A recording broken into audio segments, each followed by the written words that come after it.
Hello प्यारे बच्चों, आज हम UP board exam class 10th का जो 27 फरवरी को आपका पेपर होने वाला है। आज हम चैप्टर नंबर 4 द्विघात समीकरण से जो भी महत्वपूर्ण प्रश्न है आपके बोर्ड एग्जाम में आ सकते हैं, उन सभी प्रश्न पे आज हम चर्चा करेंगे। जैसा कि आप देख पा रहे हैं कि इस चैप्टर से आपका 8 से 12 नंबर का क्वेश्चन कवर होता है और यह चैप्टर आपके लिए इंपॉर्टेंट है। अभी तक आपने चैप्टर 1, 2, 3 नहीं देखा है तो उसे जरूर देख लीजिए। तो चलिए स्टार्ट करते हैं। पहला क्वेश्चन हमने लिया है कि एक आयताकार भूखंड का क्षेत्रफल 528 मीटर स्क्वायर है। क्षेत्र की लंबाई चौड़ाई के दोगुने से एक अधिक है, तो भूखंड की लंबाई और चौड़ाई आपको ज्ञात करनी है। यानी लंबाई जो है वो चौड़ाई के दोगुने से, तो चौड़ाई की तुलना की जा रही है तो चौड़ाई को मान लेंगे। तो लिखेंगे माना आयताकार भूखंड की चौड़ाई, आयताकार भूखंड की चौड़ाई, भूखंड की चौड़ाई बराबर x। अब हम लिख लेंगे प्रश्नानुसार। प्रश्नानुसार प्रश्नानुसार क्या हो जाएगा? कह रहा है कि क्षेत्रफल 528 है और यहाँ पर चौड़ाई अगर x है तो लंबाई क्या हो जाएगी? तो लंबाई आपकी हो जाएगी चौड़ाई के दोगुने से एक अधिक, यानी चौड़ाई के दोगुने से एक अधिक कर देंगे तो ये लंबाई हो जाएगी। और जैसा कि आपको पता है कि आयत का क्षेत्रफल होता है लंबाई गुणे चौड़ाई बराबर आपका आयत का क्षेत्रफल होता है। लंबाई है आपका 2x प्लस 1 का गुणा हो जाएगा x में और क्षेत्रफल आपका हो जाएगा 528। इसी को हल करना है। x का गुणा करेंगे तो 2x स्क्वायर और प्लस 1 का x में करेंगे x और 528 को इधर लाएंगे माइनस का 528 और बराबर में आपका हो जाएगा 0। अब यहाँ पर आपको x के ऐसे फैक्टर करने हैं, ऐसे गुणनखंड करने हैं कि आप x का जो गुणांक है वो जोड़ने पे होना चाहिए, माइनस करने पे आना चाहिए। जैसे कहने का मतलब है कि 528, यहाँ मैं रफ वर्क कर दे रहा हूँ, 528 का अगर दूना करते हैं तो 2 8 16, 2 दूना 4 1 5 और 2 5 10। 1056 को ऐसा तोड़ना है कि माइनस करने पे 1 आना चाहिए, क्योंकि x का गुणांक 1 है। तो 1056 को अगर हम ट्री मेथड से करते हैं तो पहली बात तो 2 से 528 हो जाएगा, फिर 528 जाएगा 2 से, 2 दूना 4, 2 छक्के 12, 2 चौके 8, फिर जाएगा 2 से, 2 एक कम 2, 2 तिया 6, 2 दूना 4, फिर जाएगा 2 से, 2 छक्के 12 और 2 छक्के 12, फिर जाएगा 2 से 33 और 33 को फिर हम भेजेंगे तो ये जाएगा 3 से 11 12। तो 2 दूना 4, दूना 8, दूना 16 और 16 दूना 32 कर लें और 11 तिया 33, तो 32 33 यानी 2x स्क्वायर प्लस इसको हम कर देंगे 33 माइनस का 32 x माइनस का 528 और बराबर में हो जाएगा 0। अब कोष्टक ओपन करेंगे तो 2x square plus 33x minus 32x minus 528 बराबर में 0। पहले में देखा है तो आपका x केवल कॉमन होगा तो 2x प्लस का 33 हो जाएगा, और दूसरे में देखा है तो 2x चाहिए तो 16 को बाहर निकालना पड़ेगा, क्योंकि 16 दूना 32 हो जाएगा और ये जाएगा 33 बार में। ठीक है, तो एक कोष्टक में आपका 2x प्लस 33 अगर करते हैं, ये माइनस है तो अंदर प्लस बन जाएगा। तो ठीक है, दूसरे कोष्टक में क्या बनेगा? तो x माइनस का 16 बनेगा बराबर में 0। दो कंडीशन बनेगा। केस फर्स्ट आपका होगा 2x प्लस 33 बराबर अगर हम 0 करें तो x का मान 33 उधर जाके माइनस 33 और 2 इसके बटे में हो जाएगा, जो कि यह रिजल्ट आपका हो जाएगा अमान्य, क्योंकि परिमेय संख्या में नहीं, माइनस में नहीं होनी चाहिए। केस सेकेंड को देखते हैं।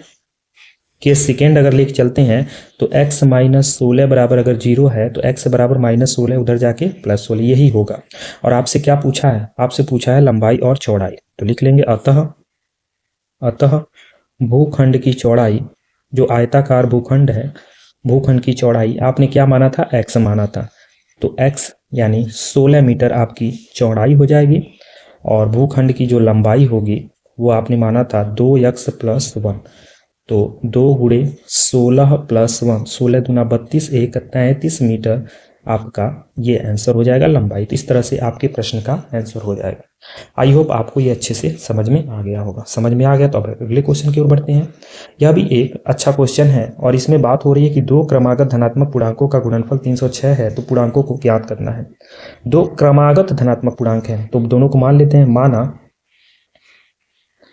पहला धनात्मक पूर्णांक धनात्मक पूर्णांक अगर हम यक्स माने तो दूसरा, क्योंकि क्रमागत है तो क्रम से होगा, तो दूसरा धनात्मक पूर्णांक क्या हो जाएगा, पहले में एक जोड़ देंगे यानी x प्लस 1 हो जाएगा। अब लिख लेंगे प्रश्नानुसार, यानी प्रश्न के अनुसार जैसा प्रश्न में पूछा गया है वैसे हम कंडीशन रखेंगे और समीकरण बनाएंगे। कह रहा है कि दोनों का गुणनफल यानी x का गुणा करना है x प्लस 1 में, तो आपका बन जाएगा 306। अब यहाँ x का x में गुणा करेंगे तो x स्क्वायर और x का 1 में करेंगे तो x और माइनस का 306 बराबर में हो जाएगा 0। फिर 306 को ट्री मेथड से ही करेंगे, आसान रहता है। और क्या करना है, इस बार भी माइनस करके 1 ही लाना है। तो यहाँ पे 2 से 2 1 कम 2, 2 पचे 10 और 2 3 6, 153 हो गया। 153 जाएगा 3 से, 3 पचे 15 और 3 1 कम 3, और ये जाएगा फिर 3 से 17 बार में, 3 3 की 9 और 9 दूना 18, तो 18 और 17 बनेगा। तो एक्स स्क्वायर प्लस ये हो जाएगा 18 माइनस का 17 माइनस का 306 बराबर 0। यहाँ पे एक्स भी रहेगा, तो ये एक्स स्क्वायर कोष्टक ओपन करेंगे तो ये हो जाएगा 18x माइनस का 17x माइनस का 306 बराबर में 0। अब हल करेंगे, पहले में x कॉमन है तो ये हो जाएगा x प्लस 18, तो x यानी माइनस 17 बाहर निकालेंगे तो x माइनस माइनस प्लस और यहाँ भी हो जाएगा 18 बराबर में 0। तो x प्लस 18 को अगर हम एक कोष्टक में करें तो x माइनस 17 हो जाएगा दूसरे कोष्टक में बराबर में 0। दो केस यहाँ भी बनेगा। केस फर्स्ट क्या, x प्लस 18 बराबर 0, तो x बराबर हो जाएगा प्लस 18 माइनस 18। धनात्मक पूछा है ना, तो ये आपका ऋणात्मक आ गया, तो ये हो जाएगा अमान्य, क्योंकि क्वेश्चन में आपसे क्या पूछा है, धनात्मक पूछा है। अब केस सेकेंड देख लेते हैं। केस सेकेंड में क्या हो जाएगा, x माइनस 17 बराबर 0, तो x बराबर माइनस 17 उधर जाके प्लस 17 हो जाएगा। अब प्लस 17 हो गया तो आपके लिए अब क्या बन गया, यही आंसर हो गया। अब प्रश्न में जैसे पूछा है, आपसे दोनों पूर्णांक पूछा है तो लिख देंगे अतः पहला धनात्मक पूर्णांक, पहला धनात्मक पूर्णांक बराबर क्या था, x यानी 17। दूसरा धनात्मक पूर्णांक, दूसरा धनात्मक पूर्णांक क्या था, x प्लस 1 यानी 17 में एक जोड़ देंगे तो कितना हो जाएगा 18, और यही आपके प्रश्न का आंसर हो जाएगा। बढ़ते हैं अगले प्रश्न की ओर। देखिएगा ये बहुत फेमस क्वेश्चन है, BBIMP इसको टिक लगा सकते हैं, कई बार ये एग्जाम में पूछा गया है। पूछ रहा है कि एक रेलगाड़ी 430 किलोमीटर की दूरी समान चाल से तय करती है, यदि इसकी चाल 8 किलोमीटर प्रति घंटे कम कर दी जाती है तो वह दूरी को 3 घंटे अधिक में लेती है। तो रेलगाड़ी की चाल ज्ञात करनी है, तो जिसकी जो ज्ञात करना है उसको मान लेना होता है। तो लिखेंगे माना रेलगाड़ी की चाल, माना रेलगाड़ी की चाल बराबर हम क्या लिख लें, x किलोमीटर पर आवर। लिख देना है प्रश्नानुसार, यानी प्रश्न के अनुसार जो भी चीज़ पूछा गया है वहाँ से समीकरण बनाएंगे और प्रश्न को हल करेंगे। अब यहाँ पर बात हो रही है कि एक रेलगाड़ी 430 किलोमीटर की दूरी समान चाल से तय करती है, यदि इसकी चाल 8 किलोमीटर प्रति घंटा कम हो तो उस दूरी को तय करने में 3 घंटे अधिक, यानी बात समय की हो रही है। केस फर्स्ट में जो समय है तो चाल बराबर दूरी बटा समय, तो समय बराबर दूरी बटा चाल हो जाएगा। तो दूरी कितना दे रखा है 430, और बटे में जो चाल दे रखा है वो 8 किलोमीटर दे रखा है। एक मिनट, ये कम कर रहा है ना, चाल हम लोग माने हैं कितना यक्स, तो बटे में यक्स, ये बन जाएगा पहला कंडीशन। और दूसरा केस जो बन रहा है आपका, उसमें जो समय होगा वो आपका क्या होगा, दूरी तो 430 ही रहेगी और बटे में जो चाल है वो 8 किलोमीटर प्रति घंटा कम कर दिया जा रहा है। अब इन दोनों केस में कौन 3 घंटा अधिक समय लेगा, एक मिनट थोड़ा सा देख लें, 430 ही है ये, देखिए ये टाइम से हमने देख लिया, ये आप इस क्वेश्चन में 480 कर लीजिएगा। ये कितना है, 430 नहीं है बल्कि कितना है 480 है। अब प्रश्न को हल करेंगे, ये क्योंकि इस क्वेश्चन को इसलिए देखना था क्योंकि इतना बार पूछा गया, ये दिमाग में चल रहा है। अब यहाँ 3 घंटे अधिक समय ले रहा है, तो आपको जायज़ पता है कि अगर आप चाल कम करेंगे तो समय ज़्यादा लगेगा। इसका मतलब 480 बटे x माइनस 8 जो है वो 480 बटे यक्स के तो बराबर होगा, प्लस 3 घंटे और टाइम देना पड़ेगा इधर। अब इन दोनों समीकरण को हल कर लेना है, तो ये हो जाएगा 480 बटे x माइनस 8 माइनस 480 बटे x बराबर 3। हल करेंगे, लॉसो लेंगे तो x माइनस 8 हो जाएगा, और ऊपर x माइनस 8 से x माइनस 8 जाएगा तो x, और 480 x ये बन जाएगा। x से x जाएगा और इसका गुणा करेंगे तो ये हो जाएगा 480 और x माइनस 8, और बराबर में आपके सामने 3 बचेगा। तिरिया गुणा कर देते हैं तो इधर बचेगा 480x minus 480 minus 480x minus minus plus 480 गुणे 8 बराबर 3x का गुणा x माइनस 8 में हो जाएगा। ये तो पूरा कट गया। 480 में 8 का गुणा कर देंगे तो 8 0 0, 8 अठाई 64 को 4 हासिल 6, 8 चौको 32, 32 और 6 हो जाएगा 38 बराबर 3x स्क्वायर माइनस 3 आठे 24। तो यहाँ से आप क्या कर सकते हैं, इजीली 3 को कॉमन कर लें तो ये जाएगा 3 एकम 3, 3 दूना 6, 3 आठे 24, और यहाँ 3 को बाहर निकालेंगे तो x स्क्वायर माइनस 8, 3 से 3 कैंसिल। तो इस तरह से x स्क्वायर माइनस 8 माइनस 1280 बराबर 0, और फिर 1280 को ट्री मेथड से ही आप इसको सॉल्व कर लें। 2 से जाएगा, 2 छके 12 और 2 चौके 8, फिर 2 से जाएगा, 2 तिया 6, 2 दूना 4, फिर 2 से जाएगा 160, फिर 2 से जाएगा 80 में, फिर 2 से जाएगा 40 में, फिर 2 से जाएगा 20 में, और फिर 2 से जाएगा 10 में, और फिर 2 से जाएगा 5 में। यही है आपका। अब इसमें देख लीजिए, 2 दूना 4 दूना 8 दूना 16 दूना 32, और 5 दूना 10 दूना 20, 5 दूना 10 दूना 20 दूना 40, और 32 और 40, तो यहाँ से बन जाएगा x स्क्वायर 40 माइनस 32, ये x होगा, x माइनस 1280 बराबर में 0। तो x square minus 40x minus minus plus 32x minus 1280 बराबर में 0। यहाँ x कॉमन करेंगे तो x माइनस का 40 बनेगा, और 32 को कॉमन करेंगे तो यहाँ भी बनेगा x माइनस का 40 बराबर में 0।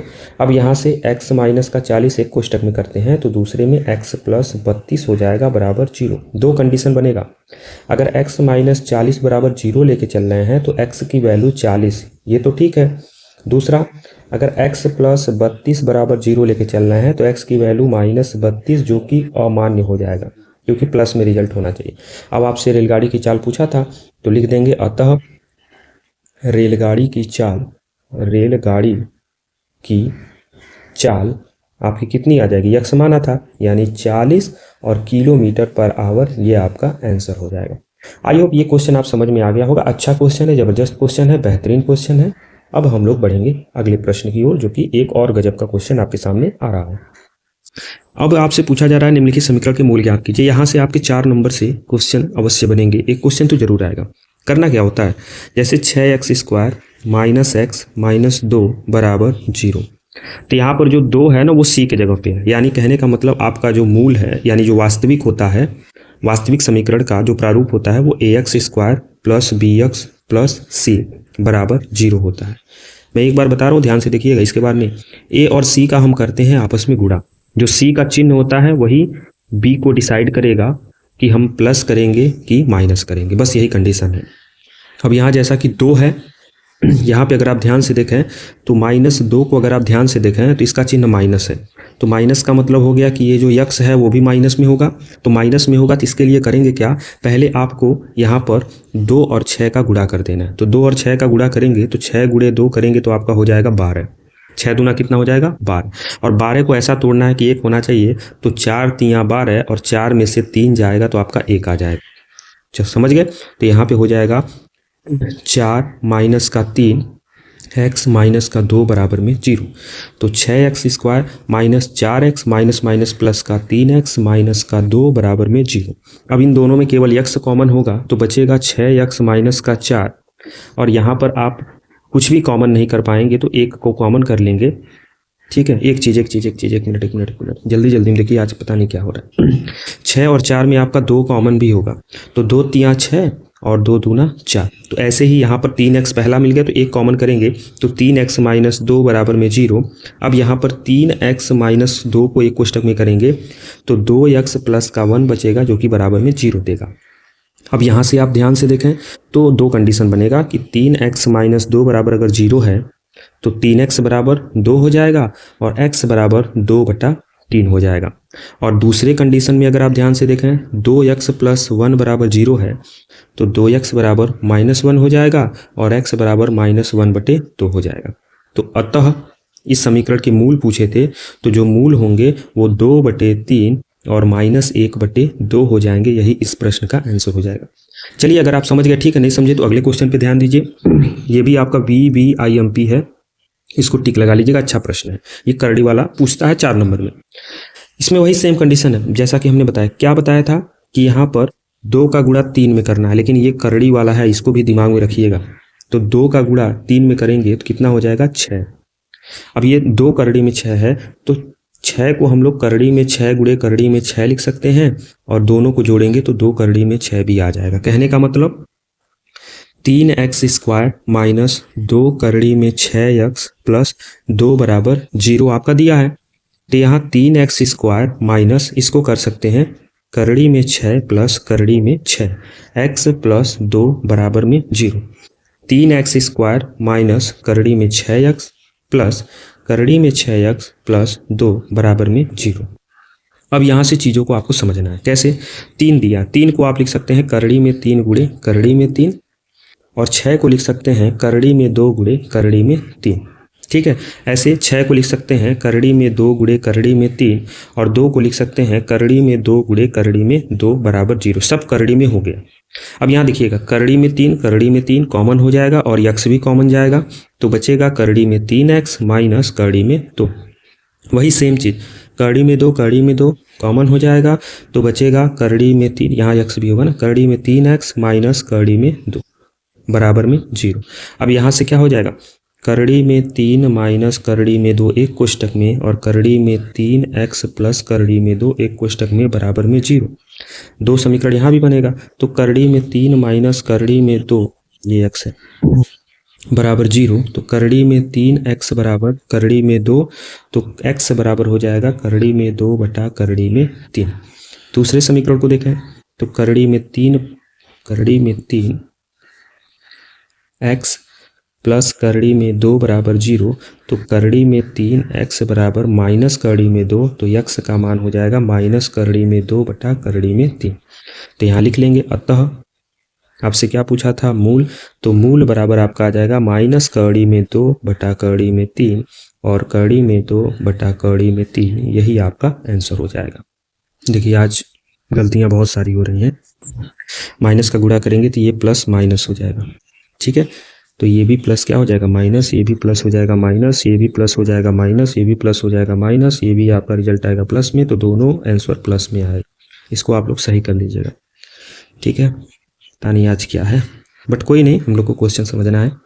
ये भी आपका VVIMP है। ये भी एक इम्पॉर्टेंट क्वेश्चन है जो कई बार एग्जाम में पूछा गया प्रश्न है। अब इस प्रश्न को हल करते हैं। वही सेम चीज़ है क्या कि 1 का गुणा 100 में करना है तो कितना हो जाएगा 100 और 100 को तोड़ना है ऐसे कि जोड़ के आप 20 ला दो। ठीक है, तो 20 लाना है और फिर 10 दहा में 100 होता है, 10 10 20 हो जाएगा। तो 100x² माइनस 20x प्लस 1 बराबर 0। तो 100x² 20 को हम लोग तोड़ देंगे 10 प्लस 10 में x प्लस 1 बराबर 0। तो 100x² minus 10x minus 10x plus 1 बराबर 0। इन दोनों में पहले दूसरे देखें तो 10 कॉमन है, उसके साथ x भी कॉमन है। तो बचेगा क्या, तो यहाँ पे बचेगा आपका, यहाँ पे बचेगा 10x माइनस का 1 और यहाँ माइनस का 1 कॉमन करेंगे तो बचेगा 10x माइनस का 1 बराबर में 0। अब 10x माइनस 1 को अगर कोष्टक में करें तो दूसरे में भी 10x माइनस का 1 ही बचेगा। कंडीशन क्या कि 10x माइनस 1 बराबर अगर 0 तो 10x बराबर -1 जाके +1 तो x का मान आ जाएगा 1/10। दूसरा कंडीशन अगर 10x माइनस 1 बराबर 0 तो 10x बराबर 1 तो x का वैल्यू हो जाएगा 1/10। अब यहाँ से आप लिख सकते हैं क्या कि अतः जो मूल ज्ञात करने थे वो दोनों मूल 1/10 और 1/10 आ गए, जो कि इस प्रश्न का आंसर हो जाएगा। अगले प्रश्न की ओर बढ़ते हैं। प्रश्न संख्या 5। दो क्रमागत धनात्मक पूर्णांक ज्ञात कीजिए जिनके वर्गों का योग 365 है। दो क्रमागत धनात्मक पूर्णांक, तो वही माना पहला धनात्मक पूर्णांक बराबर x, तो दूसरा धनात्मक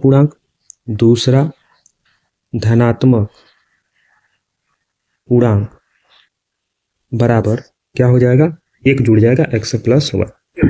अब लिखेंगे प्रश्नानुसार यानी प्रश्न के अनुसार क्या चीज कह रहा है कि दोनों के वर्गों का योग यानी x का वर्ग और x प्लस 1 का जो वर्ग है वो 365 है। तो x का x हो जाएगा, यहाँ a प्लस बी का whole square, a square plus b square 1 का 1 प्लस 2ab यानी 2x बराबर में 365।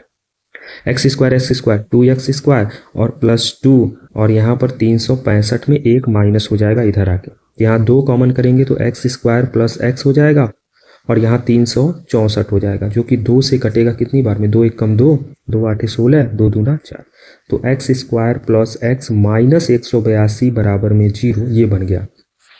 अब इसको हल करना है तो हल कैसे करेंगे, ध्यान से देखिए।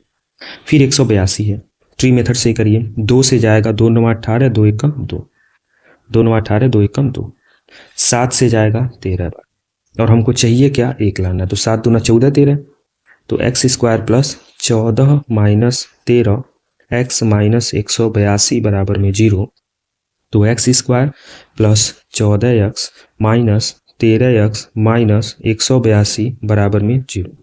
x कॉमन करेंगे तो x प्लस 14 हो जाएगा और माइनस का 13 कॉमन करेंगे तो यहाँ भी x प्लस 14 हो जाएगा बराबर में 0।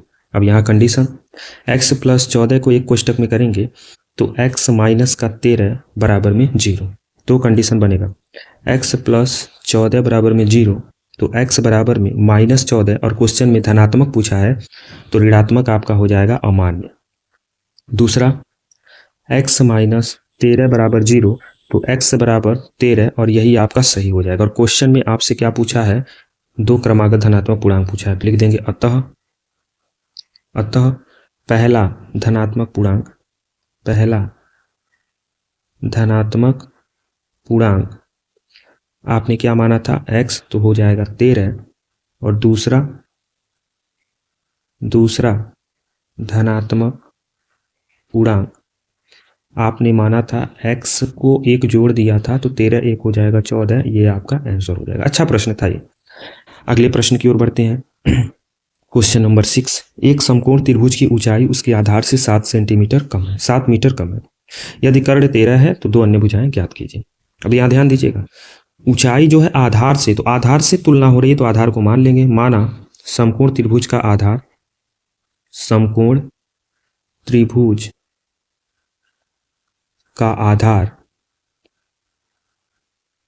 बराबर में x हो जाएगा, x मीटर, तो ऊंचाई कितनी होगी, ऊंचाई कह रहा है कि ऊंचाई इसके आधार से 7 कम है, जितना आधार है उसमें 7 कम कर दिया जाए तो ऊंचाई हो जाएगा। और कर्ण दिया है 13 मीटर। अब लिखेंगे प्रश्नानुसार क्या आपको बात की गई है समकोण त्रिभुज की, तो लिखेंगे समकोण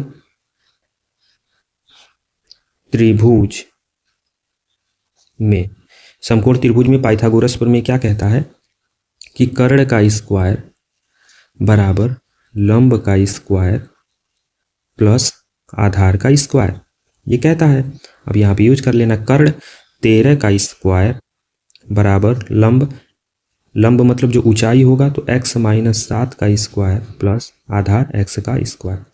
13 का स्क्वायर हो जाएगा 169, x का x स्क्वायर प्लस 7 का 49 माइनस 7 दूना 14x और प्लस का x स्क्वायर। हल करेंगे तो 169 के पास 50 माइनस कर जाएगा, x स्क्वायर हो जाएगा 2x स्क्वायर माइनस का 14x, 50 माइनस करेंगे तो 120 बराबर 2 कॉमन करेंगे तो x स्क्वायर माइनस का 7x, 2 से जाएगा कितनी बार में 60 बार, तो x square minus 7x 60 minus हो जाएगा बराबर 0। अब यहाँ पर 60 माइनस में है, यहाँ पर 60 का गुणा 1 में करेंगे तो 60 ही होगा और यहाँ पर माइनस है तो माइनस का मतलब क्या हो गया कि ये भी माइनस में ही आना चाहिए, माइनस करके लाना है तो लाते हैं। 60 है, तो 12 पचे 60, ठीक है, 12 पचे 60, तो यानी इसको लिख सकते हैं 12 माइनस 5, x माइनस 60 बराबर 0। तो x square minus 12x minus minus plus 5x minus का 60 बराबर में 0। x कॉमन करेंगे तो x माइनस का 12 और 5 कॉमन करेंगे तो x माइनस का 12 बराबर में 0। तो x माइनस का 12 अगर एक कोष्टक में करते हैं तो दूसरे में x प्लस 5 हो जाएगा बराबर में 0। तो यहाँ पे दो कंडीशन, पहला x माइनस 12 बराबर 0, तो x का मान 12 यही होगा, क्योंकि समकोण त्रिभुज में भुजाएं तो ऋणात्मक होंगी नहीं। तो x प्लस 5 बराबर 0, तो x बराबर -5, भुजाएं माइनस में नहीं होती हैं तो ये आपका हो जाएगा अमान्य। अब यहाँ से आपसे दो भुजाएं पूछा था, क्या क्या, आधार, तो लिख लेंगे अतः आधार को आपने क्या माना था x, तो कितना हो जाएगा 5 नहीं, 5 तो माइनस में है। आज देखिए बट कोई नहीं, गलतियाँ हो रही हैं। 12 मीटर और दूसरा पूछा था ऊंचाई 7 कम था ना, तो x में से 7 कम कर देंगे, 12 में से 7 जाएगा, कितना हो जाएगा 5 मीटर। ये दोनों आपका आंसर हो जाएगा। ठीक है, क्वेश्चन का आंसर तक सही जा रहे हैं हम लोग, बट बीच बीच में थोड़ा सा हो रहा है, कोई नहीं, आप तो इन सब चीज़ों को समझिए। टाइम लग रहा है बट आपका ध्यान किस होना चाहिए, पूरे अंतिम समय तक टिका होना चाहिए। ये भी एक अच्छा बेहतरीन क्वेश्चन है। मूलों की प्रकृति ज्ञात करनी है और इसके लिए आपको विविक्त कर यूज करना है, विविक्त कर, जिसको डिस्क्रिमिनेंट बोलते हैं। b² माइनस 4ac यही डिसाइड करेगा। तो बस पहला में देख लीजिए, a की वैल्यू है 2, b की वैल्यू है -3 और c की वैल्यू है 5। तो d बराबर b² माइनस 4ac, -3 का square -4 into a into c, minus का प्लस 3 का 9 और 4 दूनी 8 बचे 40, 40 में से 9 जाएगा तो माइनस का 31 होगा। यानी d की वैल्यू लेस देन है किसके, 0 के। और 0 से अगर लेस देन है तो उस कंडीशन में आप कहेंगे कि मूलों की प्रकृति क्या होगी, काल्पनिक होगी। बस आपसे यही पूछा है, मूलों की प्रकृति काल्पनिक होगी और मूलों का अस्तित्व नहीं होगा, मूलों का अस्तित्व नहीं होगा, क्योंकि मूल जो भी मिलेंगे आपको वो वास्तविक मिलने चाहिए। तो मूलों का अस्तित्व नहीं होगा और काल्पनिक होगी। अगला प्रश्न जो दूसरा है उसमें देख लीजिए, a की वैल्यू कितना है 3, b की वैल्यू कितना है -4 कड़ी में 3 और c की वैल्यू कितना है 4। तो यहाँ से d बराबर b² माइनस 4ac, यानी -4 कड़ी में 3 का square -4 into a into c। अब माइनस का प्लस, 4 का 16 और 16 तिया 48, 4 चौको 16 तिया 48, 48 48 गया 0। d की वैल्यू 0 के बराबर हो गया, तो मूलों की प्रकृति क्या होगी, तो मूलों की प्रकृति होगी वास्तविक। क्या हो जाएगी, वास्तविक हो जाएगी और समान हो जाएगी, और मूलों का अस्तित्व होगा, मूलों का अस्तित्व होगा। ठीक है, ये आपका हो गया। अब आज का में भी ये अंतिम प्रश्न होना चाहिए। इसमें आपसे k का मान पूछ रहा है और मूल बराबर दे रखा है। मूल बराबर का मतलब है d की वैल्यू 0 दे रखा है और यहाँ से इसको सॉल्व करना पड़ेगा। ठीक है, कैसे, ये अभी अपनी मूल अवस्था में नहीं है, मूल अवस्था में नहीं है तो मूल अवस्था में लाएंगे कैसे, इसको सॉल्व करेंगे। तो बन जाएगा kx² माइनस 2kx प्लस का 6 बराबर 0। अब ये जाके बना है क्योंकि ये द्विघात समीकरण के रूप में नहीं था। यहाँ से a का मान कितना है k, b का मान कितना है -2k और c का मान कितना है 6। तो बस d की वैल्यू कितनी होती है, b² माइनस 4ac की वैल्यू आपकी 0 हो जाएगी, यानी -2k का square -4 into a into c बराबर 0। 2 का माइनस का प्लस, 2 का 4 और k का k स्क्वायर, और यहाँ पर -24k बराबर में 0। ठीक है, तो 4k² बराबर, इसको उधर भेजेंगे तो 24k, 4 छक्के 24 और 1 k से 1 कट जाएगा, तो k का मान यहाँ से 6 मिल जाएगा। यही आपका आंसर हो जाएगा। तो इस तरह से k का मान कैसे निकालना है वो भी मैंने आपको बता दिया। बस इतना ही क्वेश्चन था। ये था आपका द्विघात समीकरण से, जो कि एक इम्पॉर्टेंट टॉपिक था और सारे क्वेश्चंस को हमने प्रयत्न किया है अच्छे से बताने का। तो तो आई होप आपको समझ में आ गया। तो वीडियो को लाइक कीजिए और अपने फ्रेंड तक जरूर शेयर कीजिए ताकि उनको भी द्विघात समीकरण से रिलेटेड जो इंपॉर्टेंट क्वेश्चन है उनकी जानकारी हो सके। बहुत जल्द आपको समांतर श्रेणी में जो महत्वपूर्ण प्रश्न है उनकी सीरीज लेके आने वाले हैं। धन्यवाद।